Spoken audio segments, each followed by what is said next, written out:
بسم اللہ الرحمن الرحیم۔ جب بھی فزیکلی فٹنس اینڈ اسلام اس طرح کے ٹاپک ہمارے ذہنوں میں آتے ہیں نا، تو لوگ کہتے ہیں کہ یار اس کا اسلام سے کیا لنک، کہ فزیکلی فٹنس کا اسلام سے اتنا گہرا تعلق ہے نا کہ ہماری کوئی عبادت ہی کمپلیٹ نہیں ہے جب تک ہم فزیکلی فٹ نہیں ہوں گے۔ آپ دیکھیں کہ اگر ہم فزیکلی فٹ نہیں ہوں گے تو ہم نماز کھڑے ہو کے نہیں پڑھ سکیں گے، ہمیں بیٹھ کے پڑھنا ہوگی۔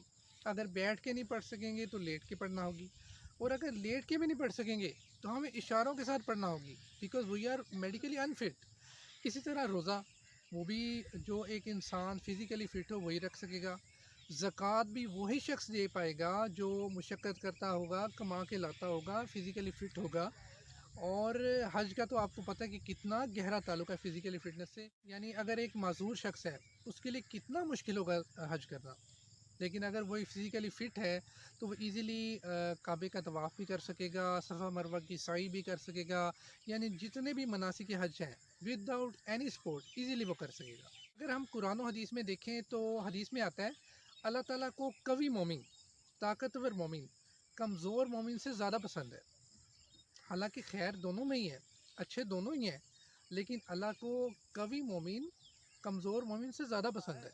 پھر ایک حدیث کا مفہوم ہے کہ نبی پاک علیہ الصلوۃ والسلام حضرت عباس رضی اللہ تعالیٰ عنہ کے گھر تشریف لے کر گئے، تو آپ نے، ان کے 3 بیٹے تھے، آپ نے انہیں ایک لائن میں کھڑا کر لیا اور خود دور بیٹھ گئے اور اس طرح ہاتھ کھول کر انہیں بلایا، جس طرح ہم اکثر بچوں کو کرتے ہیں بچوں، اور فرمایا کہ آپ تم میں سے کون میرے پاس پہلے آئے گا۔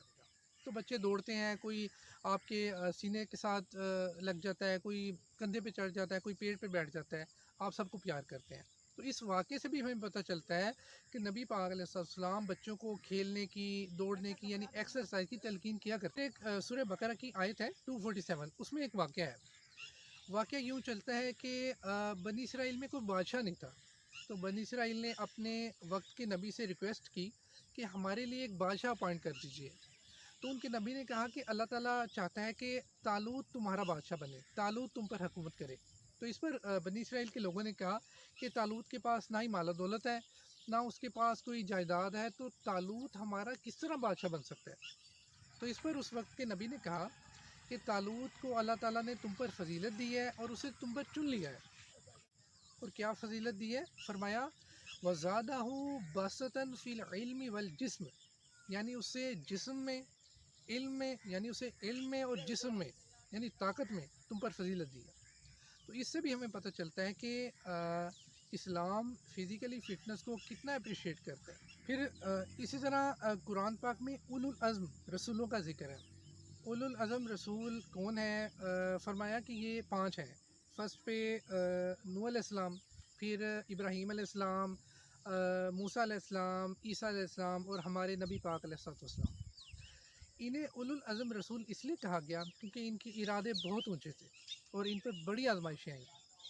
ویسے تو ہر نبی کے ارادے اونچے تھے اور ہر نبی بھی مشکلات آئی ہیں، لیکن اسپیشلی ان 5 کے لیے فرمایا۔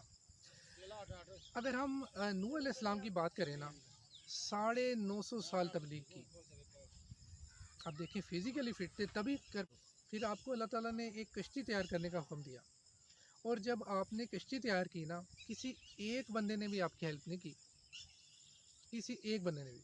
لوگ آتے اور آپ کو کہتے کہ آپ کیا کریں، یہاں کہاں سے پانی آئے گا؟ اور دیکھیں یہ کتنا مشکل کام ہے، اکیلے جنگل میں جانا، لکڑی کاٹنا، لے کے آنا، پھر اسے بنانا، کیونکہ آپ فزیکلی فٹ تھے تبھی یہ کر پائے۔ پھر ابراہیم علیہ السلام، پتھر کے بتوں کو توڑا۔ اب جو انسان فزیکلی فٹ نہ ہو، کیا وہ پتھروں کے بتوں کو توڑ سکتا ہے؟ کیا کوئی انسان جو فزیکلی فٹ نہ ہو کوئی بلڈنگ بنا سکتا ہے؟ آپ نے اپنے بیٹے کے ساتھ، اسماعیل علیہ السلام کے ساتھ مل کر کعبے کی تعمیر کی، جو کہ بڑا مشکل کام ہے، یعنی پتھروں کو کاٹنا، جوڑنا، یعنی گارا بنانا، کیونکہ آپ فزیکلی فٹ تھے۔ پھر دیکھیں موسیٰ علیہ السلام، ان کی بھی گواہی خود قرآن پاک نے دی ہے۔ مختصر بیان کرتا ہوں آپ کو، سورہ قصص کی آیت ہے 26، اس میں یہ واقعہ ہے۔ واقعہ یوں چلتا ہے کہ موسیٰ علیہ السلام اپنے شہر سے نکل کر مدین پہنچے، تو وہاں پر ان کی کچھ لڑکیوں سے ملاقات ہوئی جو کہ اپنے جانوروں کو پانی پلانا چاہتی ہیں، لیکن کچھ لڑکے ان پر ظلم کرتے ہیں اور اپنے جانوروں کو پہلے پانی پلاتے ہیں۔ تو پھر تو موسیٰ علیہ السلام ان کی مدد کرتے ہیں، آپ کنویں سے پانی نکالتے ہیں، جانوروں کو پانی پلاتے ہیں۔ تو ان میں سے تو وہ لڑکیاں کہتی ہیں کہ ہمارے والد بزرگ ہیں، تو آپ ہمارے ساتھ گھر چلیے۔ تو موسیٰ علیہ السلام ریڈی ہو جاتے ہیں، لیکن وہ فرماتے ہیں، اب یہاں حیا دیکھیں، موسیٰ علیہ السلام کی حیا دیکھیں، آپ فرماتے ہیں کہ ٹھیک ہے لیکن میں آگے چلوں گا، تم پیچھے چلو، کیونکہ میرا پیچھے چلنا مناسب نہیں ہوگا۔ تو اسی طرح آپ آگے چلتے ہیں تو لڑکیاں پیچھے ہوتی ہیں، تو پھر وہ لیفٹ رائٹ اشارہ کرتی رہتی ہیں، تو اس طرح آپ نا گھر پہ پہنچ جاتے ہیں۔ تو پھر ان کے والد سے ملاقات ہوتی ہے، وہ بتاتی ہیں کہ جی یہ فورنر ہیں، نیو ہیں، یہاں پر آئے ہیں، نئے، بات چیت ہوتی ہے، ساری بات ہوتی ہے۔ تو پھر ان میں سے ایک لڑکی نے کہا، اللہ فرماتے ہیں کہ اے والد، کیوں نہ ہم انہیں نوکری پر رکھ لیں، کیوں نہ ہم انہیں اجرت پر رکھ لیں، کیونکہ لوگوں میں سے سب سے اچھے جنہیں اجرت دی جاتی ہے وہ ہوتے ہیں جو قوی یعنی اسٹرانگ اور ایمانت دار ہوتے ہیں۔ دیکھیں اس واقعے سے بھی ہمیں پتہ چلتا ہے کہ اسلام فزیکلی فٹنس کو کتنا اپریشیٹ کرتا ہے، کیونکہ ایک مشکل کام ہے بکریاں چرانا، انہیں پانی پلانا۔ پھر ایک اور واقعہ ہے کہ دو لوگ آپس میں جھگڑ رہے تھے، پھر جو زیادتی کر رہا تھا نا، موسیٰ علیہ السلام نے اسے پیچھے کرنے کی کوشش کی، تو آپ کا اسے پنچ ایک لگ گیا، تو وہیں پر اس کی ڈیتھ ہوگی۔ یعنی اتنے فزیکلی آپ اسٹرانگ تھے کہ ایک پنچ سے اس کی ڈیتھ ہوگی۔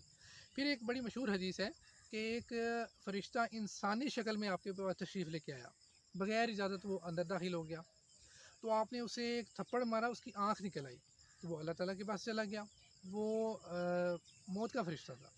تو اس نے کہا اے اللہ، تیرا بندہ تو مرنا ہی نہیں چاہتا، اس نے میری آنکھ نکال دی ہے۔ پھر اللہ نے فرمایا کہ ایسا کرو، ایک جانور لے جاؤ، تو ان سے کہو کہ اس کے اوپر ہاتھ پھیریں، تو جتنے بال ہاتھوں کے نیچے آئیں گے اتنا میں ان کی عمر میں اضافہ فرما دوں گا۔ آپ ایک جانور کو لے گئے، تو موسیٰ علیہ السلام نے کہا کہ اچھا تو اس کے بعد کیا ہے، یعنی اتنی مجھے عمر مل جائے، اس کے بعد کیا ہے؟ تو انہوں نے فرمایا کہ اس کے بعد بھی موت ہے۔ تو موسیٰ علیہ السلام نے کہا کہ چلو ابھی لے جاؤ تو۔ اس کے علاوہ عیسیٰ علیہ السلام، دیکھیں انہیں بھی کتنا تنگ کیا گیا، ان کی نعوذ باللہ جان لینے کی کوشش کی گئی، لیکن دیکھیں وہ بھی فزیکلی اسٹرانگ تھے، وہ اپنی بات پر سٹر رہے، یعنی تبلیغ دین کرتے رہے۔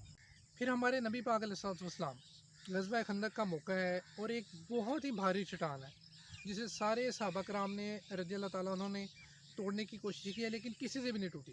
آپ علیہ السلام تشریف لاتے ہیں اور جسٹ 3 بار وہ اس پر ضرب لگاتے ہیں اور وہ چٹان ریزہ ریزہ ہو جاتی ہے۔ آپ دیکھیں کتنے آپ فزیکلی فٹ تھے، اور آپ نے 63 برس کی عمر میں وفات پائی، اور اس وقت تک بھی آپ کا پیٹ نہیں نکلا ہوا تھا، یعنی اتنے فزیکلی فٹ تھے آپ۔